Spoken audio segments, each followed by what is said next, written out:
What's going on, guys? It's your boy Ethan. Hope you're having a great day. Just got here to Cherokee, North Carolina, and I'm at Harrah's brand new convention center with all the WSOPC events.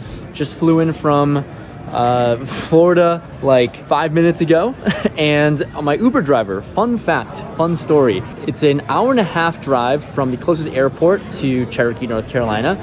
And on that drive, my Uber driver was telling me how he loves playing poker. He plays on the WSOP free-to-play app and built up like 1 billion chips in the free-to-play games. And he's never played live poker. So I tweeted about it, posted a selfie with him, and I'll add that on screen here. But I ended up tipping him $200 to play 1-3 for the first time. So somewhere in this madness, probably further down there, is William, who is grinding out 1-3 for the first time. So that's going to be a lot of fun. Hopefully he does well, but trying to spread the game. And honestly, I was going to tip him anyways because for the hour-and-a-half drive, he was only going to receive $38 and no drives on his way back to Asheville, or back home basically. So yeah, he was always going to get money, but a little bit of incentive to maybe grow the game, have him be able to play poker for the first time. But today we're playing an $1,100 buy-in. I'm going to hop in there, max late regging, 30,000 starting stack, and the blinds are going to be 1,500. So let's try to run good here. First stop in Cherokee. Let's go.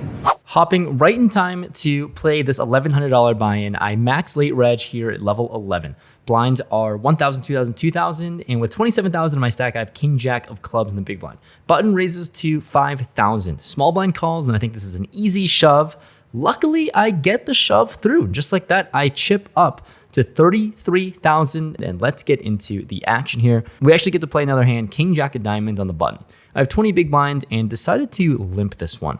I get the small blind and big blind to make the calls. So it's here going multi-way in a limped pot. The flop comes queen, 7, deuce, rainbow. Action checks to me. My cards connect with the queen a lot. I have king high, can certainly bluff and bet this one out. So I bet out 2,000. Small blind folds, and the big blind actually check raises to 5,000. This is an older gentleman, and he has all the chips in front of him. So here, with only 3,000 more to call, it's going to be pretty difficult to fold. So let's just peel one card. Dealer gives me the king of hearts on the turn. Oh my God, what a bink. He bets out 7,000 now upon this turn card. And like I said, I have about 33,000 behind in my stack. And trying to figure out how to get all the money in the middle now with top pair. Happy to stack off here at this stack depth. So I decided to min raise to 15,000. Pretty exploitative. Pretty sure he won't be able to fold a queen for this price. And for 8,000 more, he actually folds? Interesting. I didn't get the value I wanted, but at least I did bank top pair, and I scoop up another pot. I'm up to 55,000 now. Things are looking up when I peel pocket aces the very next deal in early position, and I raise things up to 4,000. Action folds to the button, and well, he goes all in for about 15,000. Pretty small jam here, 7 big blinds. I make the call. He has pocket nines, and pretty easy game when I flop an ace. Automatically going to win this. Give me the check mark, dealer. And it's a pretty nice come up from a max late reg. My chip stack is now at 75,000. And we are getting dealt more heat. Pocket queens. I'm on the button. This is so sick. I raise things up to 5,000. And when an action folds around to the big blind, he decides on a call. All right, battling it out against the big blind here. The flop comes ace, king high. Oh my God. Out of the flops you want to see with queens, this is not one of them. And even worse, he bets out 6,000. That is so rude. Yeah, I'm gonna fold this one. Okay, he's gonna take it down. I fold the pocket queens face up because that's as bad of a flop as you can get. Now we're progressing to level 12. Blinds have increased, and there are 117 players left in the field, and only 63 make the money. So we're actually getting pretty close in the money bubble. And here I'm in the big blind. There are 5 players who limp to me of 2,500. And I have about 30 big blinds, just under 30 big blinds in stack, and I peel pocket sixes. Oh boy. Like I said, just under 30 big blinds. There's about 6 big blinds in the middle already to take down. And I think this is a really good spot to just squeeze. Expecting sixes to be good here a lot of the time. I'd announce all in, put my tournament life at risk as there are some bigger stacks in front of me left to act. And action folds around to the button. He's a reg and quickly rejams. Oh no, does he have 7s or 8s or something like that? Anyways, it folds around and we get to go to showdown. He has king, queen of diamonds. It's a flip. Biggest flip so far to start off this Cherokee trip. And we're off to a run out, which comes clean. Oh my God, who would have thought? I find a disgusting and sick double up. Honestly, given how tournaments have gone for me so far, really did not think I was going to win this flip. But just like that, I have ballooned up to a 150,000 chip stack. All because of pocket sixes. What a dream. All right, we're on a quick little break right now. It looks like there are about 99 players left. I have a stack. I have like 130,000, give or take, chipped down a little bit after losing a pot or two, but that's normal after winning a freaking flip. I went to Florida, I played like a bunch of tournaments, 10K buy-in, such like that. Wasn't able to get lucky enough to pick up aces, queens, beautiful hands like that, but winning flips, I'll take it in this one, this $1,100 buy-in. There's 84,000 for first place. 63 players make the money, so we're getting really close to making the money. 36 players need to bust, and then min cash of like 1,600, give or take. Gonna play till 10K big blinds, so I don't know how long we have, but just got into Cherokee, doing well. Let's get back into the cards. After the break, there are 99 players left, and I look down at ace-jack offsuit in the small one when blinds have increased. There's a hijack raise to 6,500, and looking at this situation here, given the stack depth, I think I could go all in, but I decided to just play post flop here right now. I make the call and the big blind calls. Now off to a flop, which comes jack 9-8 to spades, top pair, top kicker is pretty good on a dynamic board though. Action checks through. The turn comes the deuce of hearts, and it's a complete brick, and I decided to lead out for 16.5K. Pretty big bet here, just trying to get value. And when the hijack actually decides to call, I think this is pretty suspicious here. He checked back on the flop, didn't think his hand was good enough to bet, but now calls on a brick turn. Interesting decisions now, going to a river, which comes the king of clubs. Oh man, that is not the best card to see, and I have a decision to either bet for value with a jack or decide to check. I think all around checking makes a lot of sense here, but when I'm playing these WSOPC fields, I think it makes a lot of sense to go for thin value. People might call too much.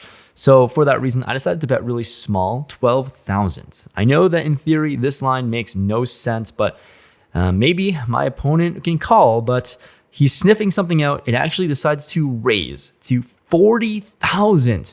Oh man, that is rough. I go into the tag now and I'm just trying to figure out what bluffs does this player have here?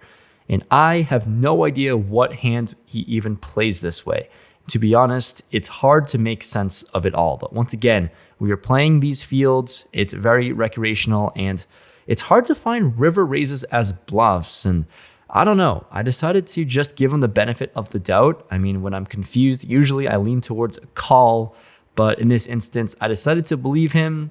I really don't know what he could have. Maybe king 9, king 8, but ultimately I believe him. I let my cards go. I throw ace jack into the muck, which may or may not be good here. And I'm down to 107,000 and not feeling great, but now picking up ace 10 of clubs in the cutoff. Play to my right opens it up to 6,500, and I decided to decide on a call here. So we're going heads up against the chip leader to my right. The flop comes ace 6-3 rainbow. Here she checks it over to me as I'd expect her to do with a lot of her range. It's just a board that she's going to whiff on a lot of the time, and I'm not going to take the bait as I think she can still have a lot of strong hands on this board. I check back. On turn now comes the 6, bringing in a paired board, and now she decides to bet out 7,500. As played, I think I have a pretty easy call and continue. She's not going to have a lot of sixes. She's going to have a lot of bluffs, and sometimes I can be beat by a better ace, so I make the call for 7,500, and we're off to a river now, which comes in 8. And looking like a total brick to me, but she decides to blast out 38.5K. What? The decision and plan was to call all along, but now this is a massive overbet. Seems crazy to fold a good ace here, especially as played when I check back the flop. Maybe she's trying to steal it. Maybe she thinks that I'm capped here by never having an ace, but I don't know. Ultimately, I just think it's crazy to fold in this spot. There are a lot of things that she just doesn't have that I beat. Who knows? I make the call and she shows pocket eights. Oh no, that is not good.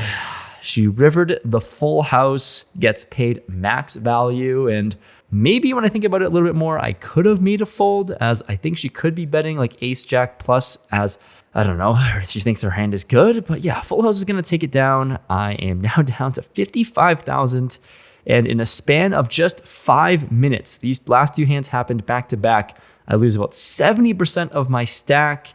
And there are only 80 players left in the tournament now at this stage. And when it comes from 80 to 73, it is a massive sweat. Like I said, only 63 players make the money, so we're 10 away from the money. And this next clip, I have ace 10 of clubs under the gun on 15 big blinds. I raise it up under the gun, a min raise to 8,000, and the cutoff 3 bets, basically putting me all in. I guess I fold this one. It doesn't seem like the field is going to be bluffing here in this spot, especially versus a very strong under the gun open, as I should be raising pretty tight, and I fold. So now I'm down to 11 big blinds with the blinds incoming, and the blinds get increased once again, and guess what? 68 players left now, 5 to make the money, massive sweat, and I have no chips in front of me. 42,000, and I have pocket 5s in early position.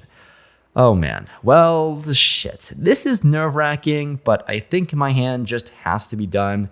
5 players to make the money. It doesn't seem like the people are gonna bust. I'm kind of stuck in between a rock and a hard place where I kind of want to fold to make the money, but also with just 8 big blinds and I have to pay the big blind soon, it's gonna be pretty rough to survive. So I go all in. I jam, and one by one, they all fold. Even the big blind player who is sitting on 6 big blinds. Phew, it's nice to get this one through as I survived. I chip up a bit and have a free orbit. The next announcement you'll see, there's 66 players left, and very quickly after that, we are announced that we are now in the money. Woo, I made it. I survived on fumes with under 10 big blinds for a majority of the large sweat. Really unfortunate to lose such a big stack so quickly after some coolers. But now I get to play, and right after getting announced being in the money, I pick up ace 6 offsuit on the button. I have 8 big blinds. I have an ace. This is a pretty easy decision, so I go all in. And the small blind actually decides to call. That can't be great. And he shows ace queen of spades. Oh no. Let's sweat a run out, and I flop a 6. And then RIP to the run out. Oh dear. I'm out of the tournament. I wasn't able to survive and quickly bust, and at least I secured a min couch to start off my trip to Cherokee, North Carolina. That's how tournaments go. You get really lucky and then you don't get lucky anymore. Made the money at least. Barely hung on by a thread. It seemed like 3 people busted all at the same time, which is crazy. But yeah, the only good thing is that I saved a lot of time by max late regging. Granted, that wasn't really the plan. But yeah, I only played for a handful of hours. In for 1100, out for 1633. You know, I'll take it, I guess. I always find a way to min cash or find a way to cash here at Cherokee, which is fun after 2 trips, or this is the beginning of my 2nd trip. But the next time I'm going to be playing poker will be the main event, $1,700 main event. That one matters a lot more, maybe like 300,000 for first place, so that would be pretty sweet. So that's all. These large field events are a lot of fun, more medium, smaller buy-ins. A little bit more feasible, to be honest, than like the 5K and 10Ks that I've been firing. But thanks so much for watching. It's never fun busting in tournament, but anyways, I'm done rambling. I'll see you next time. Peace.